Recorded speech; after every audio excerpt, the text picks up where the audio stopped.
महाराष्ट्रातील ताज्या घडामोडी पाहण्यासाठी आजच आपल्या न्यूज 15 मराठी या चॅनलला यूट्यूबवर सबस्क्राईब करा.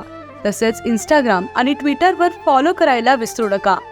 न्यूज 15 मराठी, आवाज जनसामान्यांचा.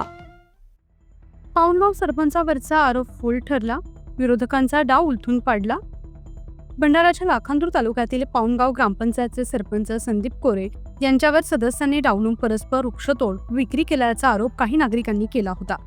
मात्र प्रत्यक्षात हे आरोप फोल दिशाभूल करणारे आणि गावातील काही समाजकंटकांचा डाव असल्याचं उघड झालंय. सरपंच कोरेच यांनी स्पष्ट केलं की कोणतंही झाड परस्पर विकलेलं नाही. झाडतोड वन विभागाच्या परवानगीनं आणि मासिक सभेत सर्वानुमते ठराव करूनच केली गेली आहे. त्यासाठी आता फळझाडे लावली जाणार आहेत. गावातील विकास कामांमध्ये अडथळा आणण्यासाठी विरोधकांनी खोटे आरोप पसरवले असं सदस्यांनी सांगितलंय. ज्यांना शंका आहे त्यांनी थेट ग्रामपंचायतीत येऊन सर्व कागदपत्रे पाहावीत. आरोप करणाऱ्यांचा डाव जनतेसमोर उघडा पडेलच असा थेट इशाराही सदस्यांनी दिलाय. माझं नाव शुभांगी ब्रह्मदास खोंडे, मी ग्रामपंचायत पाऊनगाव येथील सदस्य आहे.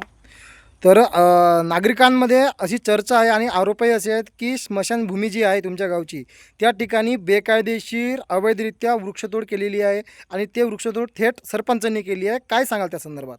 नाही, काही बेकायदेशीर काम झालेलं नाही. आणि हे स्मशानभूमीचं रंगरंगोटीचं काम किंवा सुशोभीकरणाचं काम आणि इथं दुसरं वृक्षारोपणाचा कार्यक्रम आम्ही घेणार होतो, त्यासाठी हे झाडं तोडण्यात आले आहे. पण एकीकडे तर नागरिक असे म्हणत आहेत, ज्यांनी तक्रार केलेली आहे की सरपंचांनी स्वतःच्या मनमर्जीने हे झाडं तोडली आहेत. नाही, हे म्हणजे सरासर खोटं आहे. जानेवारी महिन्यामध्ये आम्ही ठराव म्हणजे आम्ही सर्वानुमते सर्व 10ही सदस्य उपस्थित असून हा ठराव पास केलेला आहे की झाडं तोडायचे.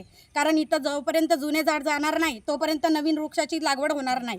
आणि सुशोभीकरण करायचं म्हणल्यावर सुंदरतेचा गावाचा विचार करता आम्ही सर्वांनी ठराव पास केलेला आहे. तुम्ही म्हणजे आवश्यक असेल तर आम्ही सर्वांना दाखवू शकतो.